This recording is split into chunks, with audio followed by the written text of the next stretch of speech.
Shalom Tuhan beserta kita. Semoga hari ini kita semua dalam keadaan sehat walafiat. Saudara-saudari, kembali kita diundang untuk merenungkan firman Tuhan hari ini. Dan Tuhan hari ini mengajak kita semua untuk bersama-sama mengikutinya, berani untuk melawan segala kelaliman dan hidup dalam kebenaran Tuhan. Kita akan merenungkan firman Tuhan dari Injil Markus bab 5 ayat 21 sampai 43. Mari kita mendengarkan firman Tuhan. Inilah Injil suci menurut Markus. Sesudah Yesus menyeberang lagi dengan perahu, orang banyak berbondong-bondong datang, lalu mengerumuni dia, sedang ia berada di tepi danau. Datanglah seorang kepala rumah ibadat yang bernama Yairus. Ketika ia melihat Yesus, tersungkurlah ia di depan kakinya dan memohon dengan sangat kepadanya, "Anakku perempuan sedang sakit hampir mati. Datanglah kiranya dan letakkanlah tanganmu atasnya supaya ia selamat dan hidup." Lalu pergilah Yesus dengan orang itu. Orang banyak berbondong-bondong mengikuti dia dan berdesak-desak mendekatnya. Adalah di situ seorang perempuan yang sudah 12 tahun lamanya menderita pendarahan.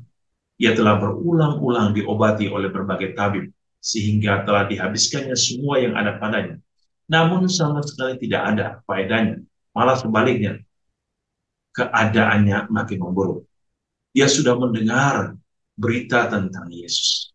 Maka di tengah-tengah orang banyak itu yang mendekat Yesus dari belakang dan menjamah-jamahnya. Sebab katanya, "Asal ku jamah saja jubahnya, aku akan sembuh." Ketika itu juga berhentilah pendarahannya, dan ia merasa bahwa badannya sudah sembuh dari penyakitnya. Pada ketika itu juga Yesus mengetahui bahwa ada tenaga yang keluar dari dirinya. Lalu ia berpaling di tengah orang banyak dan bertanya, "Siapa yang menjamah jubahku?" Murid-muridnya menjawab, "Engkau melihat bagaimana orang-orang ini berdesak-desakan dekatmu. Dan engkau bertanya, siapa yang menjamah aku?" Lalu ia memandang sekelilingnya untuk melihat siapa yang telah melakukan hal itu. Perempuan itu yang menjadi takut dan gemetar ketika mengetahui apa yang telah terjadi atas dirinya, tampil dan tersungkur di depan Yesus dan dengan tulus memberitahukan kepada segala sesuatu kepadanya. Maka katanya kepada perempuan itu, "Hai anakku, imanmu telah menyelamatkan engkau. Pergilah dengan selamat dan sembuhlah dari penyakitmu." Ketika Yesus masih berbicara, datanglah orang dari keluarga kepala rumah ibadat itu yang berkata, "Anakmu sudah mati. Apa perlunya lagi engkau menyusah-nyusahkan guru?" Tapi Yesus tidak menghiraukan perkataan mereka dan berkata kepada kepala rumah ibadat, "Jangan takut, percaya saja." Lalu Yesus tidak memperbolehkan seorang pun itu kecuali Petrus, Yakobus, dan Yohanes, saudara Yakobus. Mereka tiba di rumah kepala rumah ibadat dan di sana dilihatnya orang-orang ribut, menangis, dan meratap dengan suara nyaring. Sesudah ia masuk, ia berkata kepada orang-orang itu, "Mengapa kamu ribut dan menangis? Anak ini tidak mati, tetapi tidur." Dan mereka menertawakan dia. Maka diusirnya semua orang itu, lalu dibawanya ayah dan ibu anak itu, dan mereka yang bersama-sama dengan dia masuk ke kamar anak itu. Lalu dipegangnya tangan anak itu, katanya, "Talitakum," yang berarti, "Hai anak, aku berkata kepadamu, bangunlah." Seketika itu juga anak itu bangkit, berdiri, dan berjalan, sebab umurnya sudah 12 tahun. Semua orang yang hadir sangat takjub. Dengan sangat ia berpesan kepada mereka, supaya jangan seorang pun mengetahui hal itu. Lalu ia menyuruh mereka memberi anak itu makan. Demikianlah sabda Tuhan. Terpujilah Kristus. Saudara-saudari, apa yang kita bisa dari bacaan-bacaan hari ini? Pertama, dalam bacaan surat kepada orang Ibrani bab 12 ya, ayat 1 sampai 4, Yesus dalam melalui firman-Nya hari ini mengingatkan bahwa semua orang diundang untuk mengikuti Yesus. Ya. Semua orang diundang untuk tinggal bersama Yesus. Semua orang diundang untuk apa? Untuk senantiasa berjalan bersama. Orang-orang yang telah menyatakan kesetiaannya kepada Yesus harus mau mengikuti, harus tinggal bersama, harus senantiasa hidup di dalam kesatuan dengannya. Walaupun ya berbagai kesulitan, berbagai hinaan, berbagai macam penderitaan, tetapi Tuhan mengingatkan bahwa kalau kita ingin mengikuti Yesus, kita harus bersama. berjalan bersamanya. Dan ketika kita berada bersamanya, kita tidak akan pernah uh, akan merasa sesuatu yang mengganggu kita. Sebaliknya, orang-orang akan merasa terganggu akan kehidupan kita dengan Tuhan. Itulah yang terjadi di dunia kita. Kita yang mengikuti Tuhan, tapi orang lain yang merasa terganggu. Padahal kita tidak mengganggu mereka. Ini mau mengatakan bahwa ada kuasa Allah yang sangat luar biasa yang membuat orang-orang ketakutan. Orang-orang itu menjadi bingung, khawatir, cemas. Itu yang terjadi, ya. Terjadi di antara kita, di sekitar kita. Yang mungkin kalau dipikir secara akal-akalan, kok bisa begitu? Hari ini Yesus mau berikan kita suatu uh, pengalaman iman yang sangat luar biasa tentang penyembuhan.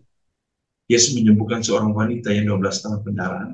Yesus juga menyembuhkan seorang anak perempuan yang berumur 12 tahun. Apa yang kita bisa lihat? Pertama, Yesus adalah Allah yang hidup. Yesus adalah kebenaran yang hidup. Yesus adalah kebangkitan dan kehidupan manusia. Maka di dalam Yesus ada hidup. Itulah yang mau disampaikan kepada seseorang yang sudah pendarahan 12 tahun, itu pasti menderita. Orang sehari saja pendarahan, saya yakin orang bisa langsung meninggal. Bagaimana dengan wanita yang sudah 12 tahun? Berarti penderitaan yang sangat luar biasa. Dan Yesus hari ini bukan saja memberikan dia sembuh, tapi kehidupan. Ya. Itu yang paling penting. Jika Yesus membangkitkan seorang anak 12 tahun, Yesus menyembuhkan wanita yang pendarahan, itu sesungguhnya Yesus memberikan kehidupan. Kehidupan yang diberikan Yesus kepada dua wanita hari ini, dua orang hari ini mau menyatakan sesungguhnya kepada kita, memberikan pesan bahwa dialah kehidupan sejati manusia. Hanya di dalam dia ada kehidupan. Di luar Allah tidak ada kehidupan. Oleh karena itu saudara-saudara, kita diundang untuk datang mencari Yesus, untuk datang menyentuh Yesus, untuk datang menjamah Yesus, untuk datang tinggal bersama Yesus. Yairus datang mencari Yesus. Wanita yang 12 tahun benar datang mencari Yesus.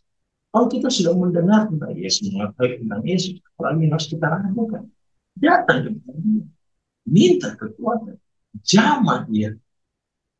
Dan di dalam Yesus ada kekuatan ilahi, kekuatan yang menyembuhkan, kekuatan yang membangkitkan orang mati, kekuatan atau kekuasaan yang menghidupkan manusia. Itulah Yesus. Dan iman kita harus benar-benar beriman pada Allah yang hidup. Maka saudara-saudari, Tuhan hari ini menunjukkan betapa besar cinta Allah bagi manusia, yang memberikan kehidupan bagi manusia yang mencarinya, yang memberikan rahmat ilahi bagi orang yang memohon kepadanya dengan tulus, dengan ikhlas, dengan cinta. Kalau kita pun datang mencari Yesus dengan cinta, ia akan mengabulkan apa yang kita. Semoga Tuhan hari ini menyembuhkan kita, menjamah kita, membebaskan kita dari sakit dan penyakit yang kita rasakan. Dan semoga kita semua dibebaskan dari belenggu sakit. Dan Yesus memberkati kita hari ini, keluarga kita, hidup kita, dan pekerjaan kita. Memberkati kita. Dalam nama Bapa dan Putra dan Roh Kudus.